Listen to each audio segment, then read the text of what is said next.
बेटी, थोड़ी भिक्षा दे दो बेटी। बेटी, मैंने 2 दिन से कुछ नहीं खाया बेटी।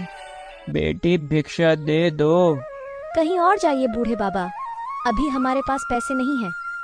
थोड़ी भिक्षा दे दो बेटी। बेटी, मैंने 2 दिन से कुछ नहीं खाया। तुम्हारे पास जो कुछ भी हो वो मुझे दे दो बेटी। एक बार कहा ना, नहीं है। आपके समझ नहीं आती है क्या? आगे बढ़ो, तुम्हारा तो रोज का काम है।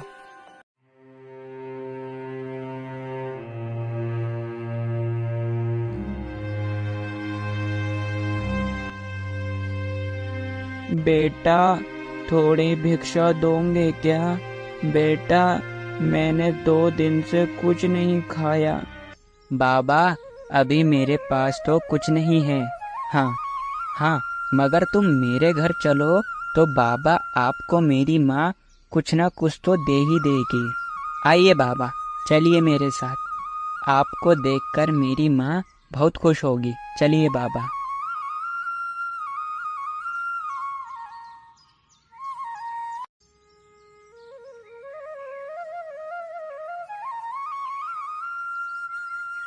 माँ, ओ माँ, माँ, देखिए बाहर कौन आया है।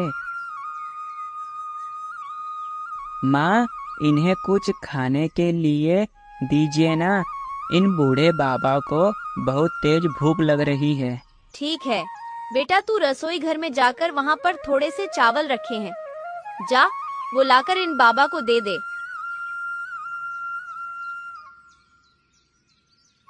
अरे बेटी, तुम्हारा कितना अच्छा लड़का है।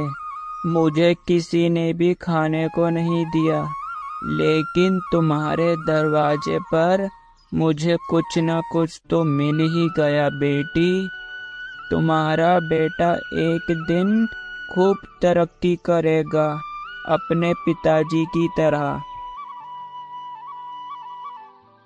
लीजिए बाबा, रसोई घर में जो कुछ भी था वो मैं सब लेकर आ गया। ऊपर वाला तुम्हारा भला करे बेटा। खूब खुश रहो, खूब तरक्की करो बेटा, अपने पिताजी की तरह बेटा। तुमने मेरी भूख मिटाई। मैं कब से परेशान हो रहा था बेटा, इधर उधर मांग रहा था, मगर कोई ने मुझे भिक्षा नहीं दी बेटा। भगवान तुम्हारा भला करे बेटा।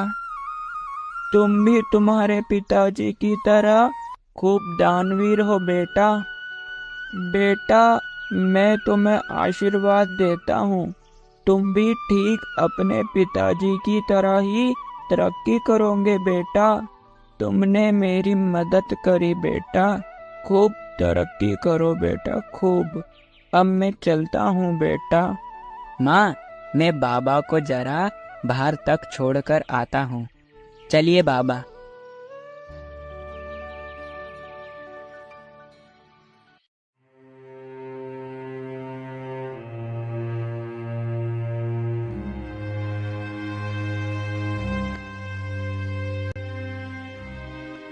माँ, मुझे बहुत तेज भूख लग रही है, कुछ खाने को दीजिए ना। अरे बेटा, जो कुछ भी घर में रखा था वो तूने उन बूढ़े बाबा को दे दिया।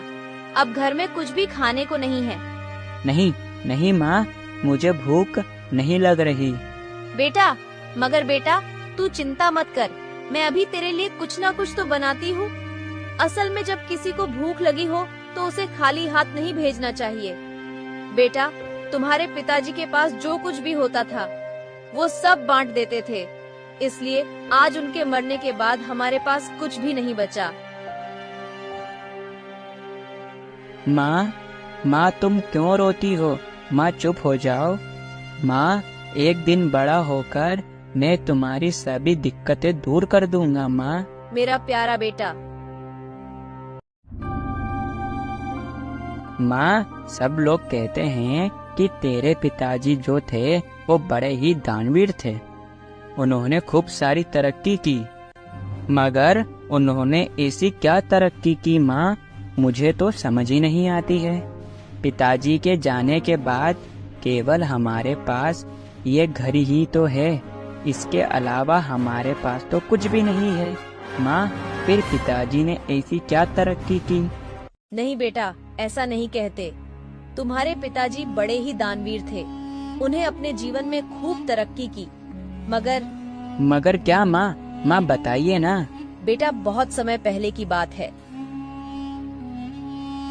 जब तू 1 साल का था, जब तुझे और मुझे तेरे पिताजी इस दुनिया में अकेला ही छोड़ गए थे। बेटा, तेरे पिताजी का एक खूब बड़ा आम का बगीचा था, जिसमें ढेर सारे आम के बड़े बड़े पेड़ तेरे पिताजी ने लगाए थे। बेटा, मैं रोज सुबह सुबह तुझे सुलाकर मैं उन बगीचे में जाकर ढेर सारे आम तोड़कर गांव की गली गली जाकर उन आमों को बेचती थी। बेटा, तेरे पिताजी के जाने के बाद उन आमों को बेचकर तेरा और मेरा गुजारा बड़े आराम से चल रहा था। मगर फिर एक दिन, अरे मुखिया जी, ये अपनी जमीन के पास में ये छोटा सा आम का बगीचा किसका है? अरे जमींदार बाबू, वो हरी नहीं था जो अभी कुछ महीनों पहले खत्म हो गया? बस ये उसी का ही आम का बगीचा है। अच्छा, इसका मतलब अब इस दुनिया में हरी तो है ही नहीं, तो फिर इस बगीचे की देखरेख करने वाला कोई नहीं होगा। नहीं जमींदार बाबू, हरी के जाने के बाद अब इस आम के बगीचे की देखरेख हरी की पत्नी मंजरी करती है। मगर मुखिया जी, अब ये बगीचा मुझे पसंद आ गया है। ये बगीचा अब मुझे किसी भी हालत में चाहिए। मगर जमींदार बाबू, हरी की पत्नी मंजरी इस बगीचे को नहीं बेचेगी। इस बगीचे के कारण उसका घर चलता है। अरे मुखिया जी, एक बार मैंने जो कह दिया सो कह दिया। मुझे यह बगीचा लेने से अब कोई नहीं रोक सकता है। चलो, हम हरी के घर चलते हैं। मंजरी, ओ मंजरी बाहर आओ। देखो, तुमसे मिलने गांव के जमींदार आए हैं। क्या हुआ मुखिया जी?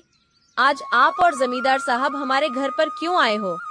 अरे कुछ नहीं बेटी, वो हरी के जाने के बाद तुम्हें किसी भी प्रकार की कोई दिक्कत तो नहीं आ रही?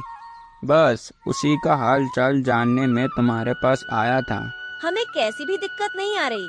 हम दोनों माँ बेटे हमारा गुजारा आराम से कर लेते हैं। अरे बेटी, मुझे तुमसे एक बात कहनी थी। वो बात कहनी तो नहीं चाहिए, मगर अब मैं क्या करूं, कहनी पड़ेगी। बेटी, तुम्हारे पति हरी ने आज से कुछ महीनों पहले मुझसे कुछ पैसे ब्याज की तौर पर उधार लिए थे, जब वो आम का बगीचा खरीद रहा था। बेटी, तुम्हारे पति ने जीते जी तो वो मेरे पैसे लौटाए नहीं, तो फिर अब मेरे पैसे कौन लौटाएगा?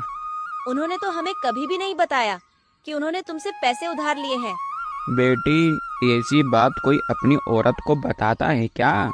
अच्छा जमींदार साहब, मेरे पति ने आपसे कितने पैसे उधार लिए थे? अरे बेटी, वो तुम पूछो नहीं तो ही बढ़िया है, क्योंकि तुम्हारे पति ने मुझसे बहुत बड़ी रकम उधार ली थी और वो तुम कभी नहीं चुका सकती हो। हाँ, मगर मुझे मेरा पैसा तो वापस चाहिए होगा ना। तो बेटी, मैं इसी तौर पर तुम्हारा आम वाला बगीचा ले रहा हूँ। क्या आम वाला बगीचा? जमींदार बाबू, अगर आप आम का बगीचा हमसे ले लोगे तो फिर हम दोनों क्या करेंगे? हम कैसे खाएंगे? वो मैं नहीं जानता, मुझे मेरा पैसा तो वापिस चाहिए होगा ना। देख मंजरी, मैं कोई तेरी फालतू की बातें सुनने नहीं आया हूँ, केवल इतना कहने आया हूँ कि आज के बाद तू उस आम के बगीचे में दिखना मत। जमींदार बाबू, आप ऐसा नहीं कर सकते।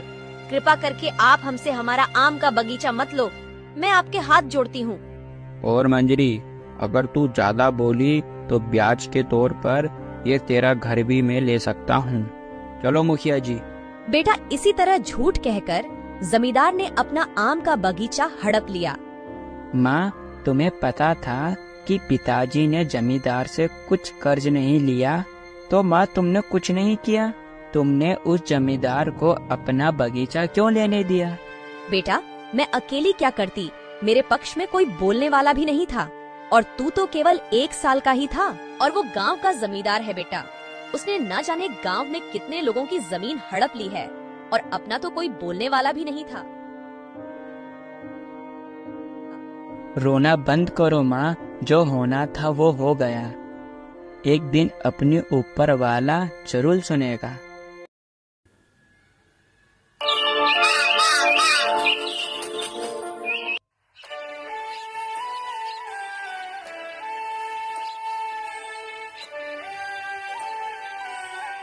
माँ, ओ माँ, माँ देखिए कितनी सुबह हो गई।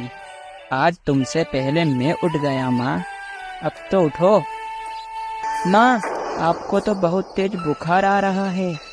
माँ, तुम्हारा शरीर बहुत गर्म हो रहा है। माँ, माँ, अब मैं क्या करूँगा?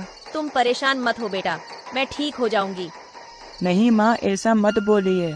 मैं अभी जाकर वैद्य जी को बुलाकर लाता हूँ। बेटा, बिना पैसे के डॉक्टर कैसे आएगा? तो माँ आप ही बता दो, मुझे पैसे कहाँ से मिलेंगे माँ? तू मेरी बात ध्यान से सुन। गांव में तेरी चाची की दुकान है ना बेटा, वहाँ तू जा और चाची को बताना कि मेरी माँ की बहुत तेज तबीयत खराब है, मुझे कुछ पैसे उधार दे दो। ठीक है माँ, मैं जाता हूँ। माँ, तुम अपना ध्यान रखना।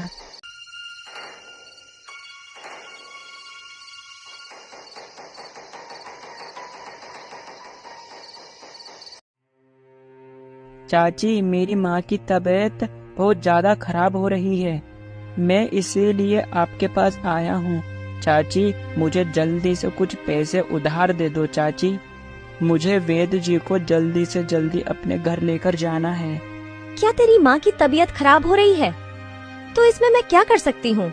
चाची, मुझे जल्दी से कुछ पैसे उधार दे दीजिए, वरना मेरी माँ को कुछ हो जाएगा चाची। तू पैसे तो ऐसे मांग रहा है जैसे कोई तू हमें पैसा उधार देकर गया हो। हमारे पास क्या पैसे का पेड़ लगता है? अभी मेरे पास पैसे नहीं है, आगे जाओ।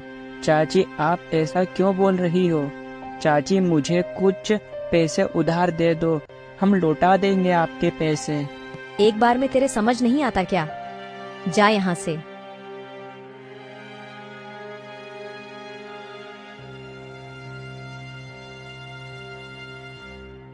अब मैं क्या करूं? मुझे तो कुछ समझ ही नहीं आता। अरे बेटा बचा ले, अरे बेटा मुझे बचा ले। बेटा, मैं इस पोटली को उठाते उठाते थक गया हूँ। क्या बात है बेटा, आज तो तुम बड़े उदास लग रहे हो।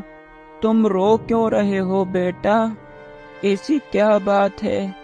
तुम क्यों रो रहे हो बेटा? अरे बेटा, इस पोटली को उठाते उठाते मैं थक गया हूँ। तो बेटा, तुम क्या इस पोटली को कुछ समय तक अपने पास संभाल कर रख सकते हो क्या बेटा? बेटा, मैं कुछ समय बाद ये मंदिर से आता हूँ, फिर मैं आकर तुमसे यह पोटली ले लूँगा बेटा। कोई बात नहीं बाबा, आप जाइए, मैं इस पोटली का ध्यान रखता हूँ। बेटा, तुम तो अपने पिताजी पर गए हो, बेझिझक सबकी मदद करते हो। बेटा, तुम्हारा दिल खूब बड़ा है, खूब खूब तरक्की करोगे तुम बेटा, खूब तरक्की करोगे, खूब तरक्की बेटा, खूब तरक्की करोगे एक दिन बेटा। तुम्हारा दिल खूब बड़ा है बेटा, खूब।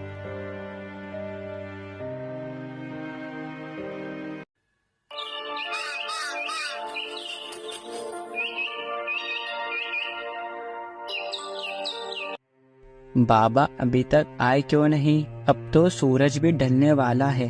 वो तो मंदिर गए थे, मगर अभी तक आए क्यों नहीं? चलो एक बार मैं मंदिर जाकर देखता हूँ। पंडित जी, मुझे आपसे एक बात पूछनी थी। पहले तुम मुझे यह बताओ, तुम बहुत दुखी लग रहे हो।